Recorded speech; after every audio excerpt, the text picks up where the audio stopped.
Hello everyone, स्वागत है आपका आपके अपने चैनल एनसीईआरटी सिलेबस में। इस चैनल में आप पढ़ पाएंगे कंप्लीट एनसीईआरटी सिलेबस। हमारी कोशिश रहेगी कि आपको ज़्यादा से ज़्यादा सब्जेक्ट्स के एनसीईआरटी एक्सप्लेनेशन की लेक्चर सीरीज़ प्रोवाइड करा पाएँ। फिलहाल चल रही है class 11th physics lecture series और आज का वीडियो है मैकेनिकल प्रॉपर्टीज़ ऑफ फ्लूइड्स का पार्ट 3। वीडियो शुरू करने से पहले मेरे चैनल को सब्सक्राइब करें और बेल आइकन प्रेस करें, जिससे कि आगे आने वाले वीडियोस का नोटिफिकेशन आपको सबसे पहले मिल पाए। तो चलिए शुरू करते हैं हमारा आज का वीडियो। आज हम सबसे पहला टॉपिक डिस्कस करेंगे एटमॉस्फेरिक प्रेशर। इसके बाद हम पढ़ेंगे बैरोमीटर। हमारा आज का थर्ड टॉपिक होगा गेज प्रेशर और हमारा आज का लास्ट टॉपिक होगा मैनोमीटर। तो सबसे पहले हमें क्या पढ़ना है आज? Atmospheric pressure. एटमॉस्फेरिक प्रेशर को डिफाइन करने से पहले या एक्सप्लेन करने से पहले हमने जो लास्ट क्लास में एक टॉपिक पढ़ा था variation of pressure with depth, इसको थोड़ा सा डिस्कस कर लेते हैं। उस डेरिवेशन में हमने क्या बताया था कि जब हम किसी भी फ्लूइड के अंदर डेप्थ में जाते हैं तो प्रेशर में कितना इंक्रीज आता है। डेरिवेशन के लिए हमने 2 पॉइंट अज्यूम किए थे, पॉइंट 1 एंड 2 लिक्विड के अंदर थे दोनों पॉइंट, और फिर हमने क्या एक सिलेंड्रिकल एलिमेंट कंस्ट्रक्ट किया था। फिर हमने एक फॉर्मूला डिराइव किया था कि pressure at point 2 is equal to pressure at point 1 plus rho H G. मान लीजिए इस फ्लूइड के अंदर जो पॉइंट 1 है वो फ्लूइड के अंदर ना होकर इस फ्लूइड के टॉप सरफेस पर है। तो अगर हम सिलेंड्रिकल एलिमेंट ऐसा कंस्ट्रक्ट करेंगे जिसमें कि जो पॉइंट नंबर 1 है वो टॉप सरफेस पर है, तो कुछ इस तरीके का कंस्ट्रक्शन होगा जो कि आप सेकेंड फिगर में देख पा रहे हैं। यहाँ पर भी एक एलिमेंट कंसीडर किया गया है जिसकी हाइट है h। इसका जो टॉप पॉइंट है वो कहाँ पर है? इस लिक्विड के या इस फ्लूइड के टॉप सरफेस पर है।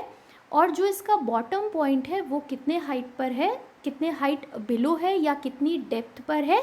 h डेप्थ पर है।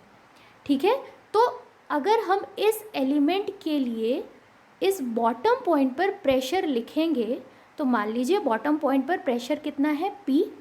तो वो किसके इक्वल हो जाएगा? Pressure at the top surface. हम उस प्रेशर को कितना ले रहे हैं? P0 plus rho H G. Rho H G क्या है?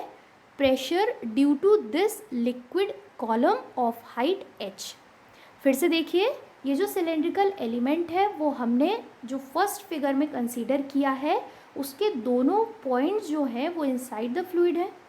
सेकेंड फिगर में हमने जो एक एलिमेंट कंसीडर किया है उसका पॉइंट नंबर 2 तो फ्लूइड के अंदर है, बट पॉइंट नंबर 1 कहाँ पर है? लिक्विड के या फ्लूइड के टॉप सरफेस पर। इसमें आप एक इंटरेस्टिंग चीज़ देख रहे हैं कि जो टॉप सरफेस के ऊपर से कुछ इसको प्रेस कर रहा है, यानी कि इसके ऊपर तो लिक्विड है नहीं, तो इसके ऊपर ऐसी कौन सी चीज़ है जो इस टॉप सरफेस को P0 प्रेशर से प्रेस कर रही है? तो आप यहाँ पर ध्यान देंगे कि ये कंटेनर कहाँ पर रखा हुआ है? एटमॉस्फेयर में रखा हुआ है। ठीक है, तो टॉप सरफेस के ऊपर होगा क्या? एटमॉस्फेयर होगा। एटमॉस्फेयर किससे मिलकर बना होता है? गैसेस से मिलकर बना होता है, और गैसेस अल्टीमेटली होती क्या है? फ्लूइड्स होती हैं। तो उन गैसेस का या उस एटमॉस्फेयर का भी एक प्रेशर होता है। हमने यहाँ पर कितना प्रेशर लिया है? उसका P0, और वो प्रेशर से किसको वो प्रेस करेगा? इस लिक्विड कॉलम को प्रेस करेगा। तो मान लीजिए अगर हम h डेप्थ पर प्रेशर कैलकुलेट करते हैं P, तो उसकी वैल्यू कितनी आएगी? P0। P0 क्या है? Pressure due to the atmosphere plus rho H G. Rho H G क्या है? The pressure created by this liquid column. तो अभी हमने देखा कि एटमॉस्फेयर का खुद का एक प्रेशर होता है जिसे क्या बोला जाता है? एटमॉस्फेरिक प्रेशर, जो कि हमारी आज की क्लास का फर्स्ट टॉपिक है। तो चलिए डिस्कस करते हैं एटमॉस्फेरिक प्रेशर के कुछ इंपॉर्टेंट पॉइंट्स। अर्थ के चारों तरफ जो एटमॉस्फेयर फैला हुआ है उसकी हाइट अप्रॉक्सीमेट कितनी है?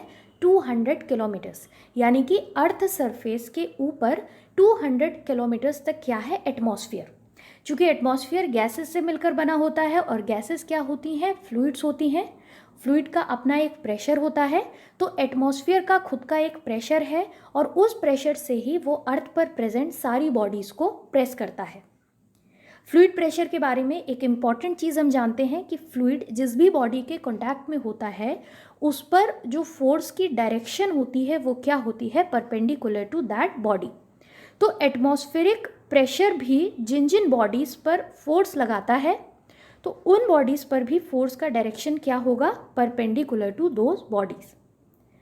हमारा आज का नेक्स्ट टॉपिक है बैरोमीटर। अभी हमने देखा कि एटमॉस्फेयर का खुद का एक प्रेशर होता है जिसे हम एटमॉस्फेरिक प्रेशर बोलते हैं, बट वो प्रेशर होता कितना है इसका मेजरमेंट जिस डिवाइस की हेल्प से किया जाता है उसको बोला जाता है बैरोमीटर। तो सबसे पहले हम देखते हैं बैरोमीटर का कंस्ट्रक्शन। बैरोमीटर में एक ग्लास ट्यूब होती है जिसका एक एंड क्लोज होता है और दूसरा एंड ओपन होता है। ये ग्लास ट्यूब मरकरी से भरी हुई होती है। स्टार्टिंग में हमें क्या करना है, इसका जो ओपन एंड होता है इसको थंब की हेल्प से प्रेस करके क्लोज करना है और उस क्लोज्ड ट्यूब को एक मरकरी से भरे हुए टब के अंदर इन्वर्ट करके रख देना है। एक बार फिर से सुनिए, बैरोमीटर में एक ग्लास ट्यूब होती है जिसका एक एंड क्लोज होता है, दूसरा एंड ओपन होता है। इस ट्यूब के अंदर मरकरी भरी हुई होती है। स्टार्टिंग में हमें इसके ओपन एंड को थंब की हेल्प से क्लोज करना है और इस क्लोज्ड ट्यूब को एक मरकरी से भरे हुए टब के अंदर इन्वर्ट करके रख देना है। और जैसे ही इसके अंदर हम इसे रखेंगे तो जो हमने थंब लगा रखा था जिसकी हेल्प से इसको क्लोज कर रखा था उस थंब को हमें हटा लेना है। तो जैसे ही हम थंब को हटाते हैं तो हम क्या देखते हैं कि मरकरी जो इस ट्यूब में ऊपर तक भरी हुई थी वो नीचे आने लगती है या उसका लेवल गिरने लगता है। बट एक पॉइंट पर आकर मरकरी स्टेबल हो जाती है और वो फिर और नीचे नहीं आती है। तो ऐसा क्यों होता है आप इसको देखिए, यहाँ पर जो एक टब ले रखा है इसके अंदर भी क्या भरी हुई है, मरकरी। इस पूरे इंस्ट्रूमेंट के आसपास क्या है, एटमॉस्फेयर है। और अभी मैंने आपको बताया कि एटमॉस्फेयर का खुद का एक प्रेशर होता है जिसकी हेल्प से वो अर्थ पर प्रेजेंट सारी बॉडीज़ को प्रेस करता है। तो यहाँ पर आप एरो की डायरेक्शन से देख सकते हैं कि इस मरकरी को भी एटमॉस्फेयर या एयर प्रेस कर रही है। अब जब एटमॉस्फेयर इस मरकरी को प्रेस करता है तो मरकरी कहाँ पर जाने लगती है, इस ट्यूब के अंदर जाने लगती है। दूसरी चीज़ आप ये देख सकते हैं कि इस मरकरी ट्यूब के अंदर जो मरकरी भरी हुई है उसकी हाइट कितनी है, स्मॉल h, जो कि एक लिक्विड कॉलम की तरह काम करेगी। हमने लास्ट लेक्चर में डिस्कस किया था कि अगर हाइट h का लिक्विड कॉलम है तो उसका खुद का एक प्रेशर होता है और उस प्रेशर की वैल्यू कितनी थी, ρHg। तो यहाँ पर हो क्या रहा है, ये लिक्विड कॉलम का जो प्रेशर है वो डाउनवर्ड एक्ट कर रहा है और जो एयर प्रेशर है वो एरो की डायरेक्शन में आपको शो कर रखा है।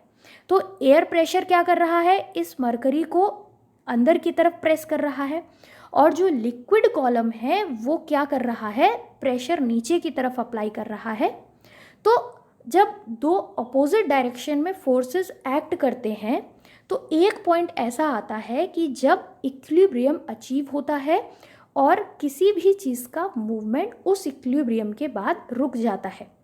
तो जैसे ही ये अप्लाइड एटमॉस्फेरिक प्रेशर इस मरकरी कॉलम के प्रेशर के बराबर हो जाएगा तो उस टाइम पर क्या होगा, इक्विलिब्रियम अचीव हो जाएगा और जो मरकरी का लेवल डाउन हो रहा था या मरकरी नीचे आ रहा था वो नीचे आना रुक जाता है। तो यहाँ पर हमने लिखा हुआ है कि इक्विलिब्रियम में क्या होता है, एटमॉस्फेरिक प्रेशर किसके इक्वल हो जाएगा, pressure of mercury column of height h। तो एयर प्रेशर को अगर हम P0 से डिनोट करें तो यहाँ पर हम क्या लिखेंगे, एयर प्रेशर की जगह या एटमॉस्फेरिक प्रेशर की जगह P0 equal to pressure of mercury column of height h कितना होगा, ρHg। तो यहाँ पर हम देखेंगे कि P0 क्या है, एटमॉस्फेरिक प्रेशर है, h क्या है, हाइट ऑफ मरकरी कॉलम है, रो क्या है, डेंसिटी ऑफ मरकरी। रो क्या होता था, डेंसिटी ऑफ द फ्लूइड, और यहाँ पर कौन सा फ्लूइड यूज़ किया जा रहा है, मरकरी। तो हम किसकी डेंसिटी लेंगे, मरकरी की डेंसिटी लेंगे। और स्मॉल g क्या होता है, एक्सेलरेशन ड्यू टू ग्रेविटी। अब आप इस फिगर में देखिए, जैसे ही इक्विलिब्रियम अचीव होता है तो इस मरकरी कॉलम की एक हाइट होती है जिसको हम किससे डिनोट करते हैं, स्मॉल h से। इस हाइट को एक मेजरिंग डिवाइस की हेल्प से मेजर किया जा सकता है। जब हम ये एक्सपेरिमेंट सी लेवल पर करते हैं तो ये देखा गया कि इस लिक्विड कॉलम की हाइट कितनी आती है, 76 सेंटीमीटर। दूसरी चीज़, डेंसिटी ऑफ मरकरी एक नोन वैल्यू होती है और मरकरी की डेंसिटी कितनी होती है, 13.6 इंटू 10⁻³ किलोग्राम पर मीटर क्यूब। तो फिर से आप फॉर्मूला देखिए, फॉर्मूला क्या था हमारा, P0 is equal to ρHg। तो अगर इस फॉर्मूला में हम वैल्यूज़ पुट करें, रो की वैल्यू हम क्या रखेंगे, 13.6 इंटू 10⁻³ मल्टीप्लाइड बाय हाइट की वैल्यू कितनी थी, 76 सेंटीमीटर एट सी लेवल, और सेंटीमीटर को जब हम मीटर में चेंज करेंगे तो वैल्यू कितनी आएगी, 0.76 मीटर। स्मॉल g की वैल्यू क्या होती है, 9.8 मीटर पर सेकेंड स्क्वायर। तो जैसे ही हम इस वैल्यू को कैलकुलेट करते हैं तो P0 की क्या वैल्यू आती है, 1.01 इंटू 10⁵ पास्कल।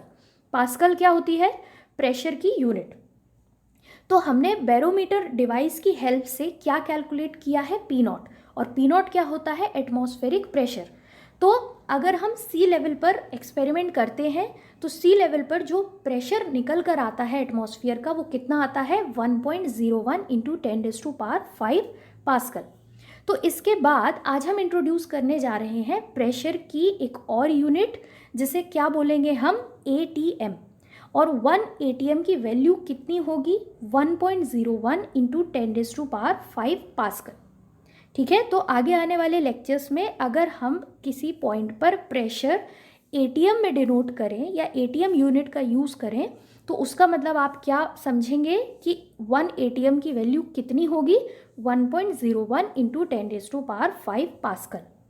हमारा आज का नेक्स्ट टॉपिक है गेज प्रेशर। इसके लिए आप ये फिगर देखिए जिसे हमने लेक्चर की स्टार्टिंग में भी डिस्कस किया था।